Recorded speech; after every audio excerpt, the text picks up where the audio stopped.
আসসালামু আলাইকুম চাচা। ওয়ালাইকুম আসসালাম। কি ব্যাপার, এই শীতের মধ্যে গেঞ্জি গামছা দিয়ে বসে আছেন? কি আর করব বাবা, এটা আমার কপালের দোষ। চাচা এমন করে বলছেন কেন? আচ্ছা বিষয়টা কি একটু খুলে বলুন তো। অনেক কষ্ট কইরা জায়গা জমি বিক্রি কইরা ছেলেটারে মানুষ করছি। একটা বড় কোম্পানিতে এখন সে চাকরি করে। আসলে না বাবা, সে সঠিক শিক্ষা শিক্ষিত হইতে পারে না। আমি বুড়া বাপ, আমার বলেন কি চাচা, আপনার কি একটাই ছেলে? হ বাবা, একটাই ছেলে। আল্লাহর কাছে দুই হাত তুললে অনেক কান্নাকাটি করায় আল্লাহ মুখ তুললে চাই এই ছেলেটারে দিছিল। বাবা, যেদিন এই ছেলেটার জন্ম হয় সেদিন ছেলেটার মাটা মরিয়ে যায়। এই মা মরা ছেলেটারে বুকের মধ্যে আগলাইয়া করলে পিঠে করিয়া এই এতটুকু দিয়া না বাবা, এত বড় করছে। আজকে বলা উচ্চ শিক্ষা শিক্ষিত আমার দেয় না। এত নিষ্ঠুর মানুষ হয়? আচ্ছা চাচা, আপনি কি জানেন আপনার সেই ছেলে এখন কোথায় থাকে? হ্যাঁ বাবা, এই গ্রামে, এই শাহপুর গ্রামে আমার বাড়িতেই থাকে।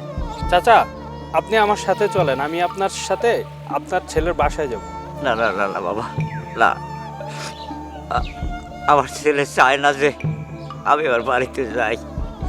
এর আগেও আমি এরকম বাইর করে দিয়েছিল, পরে দুই একবার গেছি, পরে বাসায় ঢুকতে দেয় না বাবা, অপমান অপদস্থ করে বাড়ি করে দেয়। আমি যাবো না বাবা। তাই বলে আপনার একটা উপযুক্ত ছেলে থাকতে আপনি এভাবে রাস্তাঘাটে জীবনযাপন করবেন? আমি আপনার ওই ছেলেকে একটু দেখতে চাই চাচা, আপনি আমার সাথে চলেন।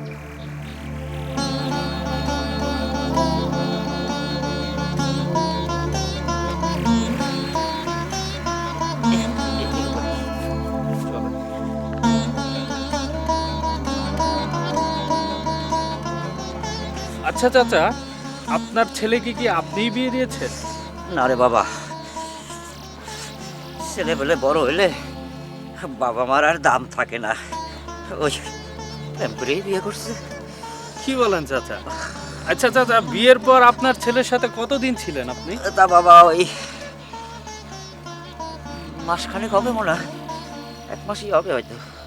তারপর চাচা কি হলো? তারপর আর কি হবে বাবা, লজ্জা অপমানে কিন নাই বাড়ি থেকে এই রাস্তা রাস্তায় ঘুরে বেড়াই। সিদ্দিক, ও সিদ্দিক, সিদ্দিক। এই অসময়ে আবার কে আসলো? ধুর। এই কি আপনি আপনি আবার আসছেন? মানুষের সামনে আর কত ছোট করবেন আমাদেরকে? আবার চলে আসছে ছোট করার জন্য। দাঁড়ান, আপনার ছেলেকে ডাকছি। সিদ্দিক, এই সিদ্দিক, শুনছো? এদিকে আসো। কি হয়েছে? সারাদিন শান্তিতে ঘুমাইতেও পারে না। কাকের মতো তো কাকা করো কেন তুমি? কাকা করি কেন? দেখো কে আসছে। তুমি তুমি কেন আবার আসছো? তোমার বৌমানা তোমাকে পছন্দ করে না, এই কথা তোমাকে বারবার বলা হয়েছে, তুমি তারপরেও কেন আসো? তোমার সমস্যাটা কি? সমস্যাটা ওনার না, সমস্যাটা আপনার। আপনার বাবা আপনার বাড়িতে আসতে চায়নি, আমি ওনাকে জোর করে ধরে নিয়ে আসছি। আসসালামু আলাইকুম স্যার।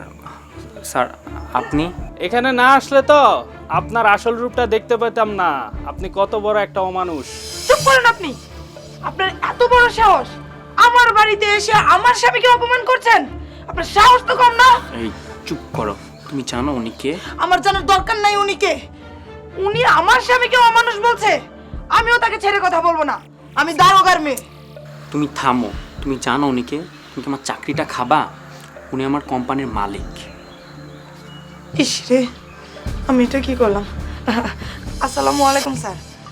আসলে স্যার আমার ভুল হয়েছে, আমি বুঝতে পারিনি। আমি আপনার সাথে কথা বলতে আসিনি, আমি সিদ্দিকের সাথে কথা বলতে আসছি। সিদ্দিক সাহেব, আপনি আর কালকে থেকে অফিসে যাওয়া লাগবে না। কেন স্যার? আমি আবার কি করলাম? আমি তো ঠিকমতো অফিসে যাই, আবার ঠিকমতোই আসি। যার ঘরে জন্মদাতা পিতার জায়গা হয় না, তার জায়গা আমার অফিসে কি করে হয়? আপনি কালকে থেকে অফিসে যাবেন না। এই কাজটা করেন না বাবা। আপনি যদি ওরে অফিসে যাইতে না দেন তাহলে ও তো না খাইয়ে মরবে। আপনি আপনি এই কাজটা করেন না বাবা, ওর চাকরিটা খাইন না বাবা, এই কাজটা করেন না, এই কাজটা করেন না, ওরা না খাইয়ে মরে যাবে, করেন না। দেখেন, এরই নাম হলো বাপ। দিন রাত রাস্তায় কাটিয়ে দিবে বাড়িঘর ছেড়ে, তারপরও ছেলে কি খাবে সেই টেনশন করছে। আর আপনি একটা কুলাঙ্গার সন্তান। বাবা আপনার বৃদ্ধ হয়েছে, তাকে আপনি রাস্তায় বের করে দিয়েছেন। শুনেন সিদ্দিক সাহেব, একদিন ওনার মতো আপনিও বৃদ্ধ হবেন, কথাটা মনে রাখবেন। স্যার, আমার ভুল হয়ে গেছে স্যার। আমি এখন থেকে কথা দিচ্ছি আমার আব্বা আমার সাথেই থাকবে। এখন থেকে আমি আর কখনো আমার বাবাকে আলাদা থাকতে দেব না স্যার। প্লিজ স্যার, আমাকে মাফ করেন স্যার, প্লিজ স্যার।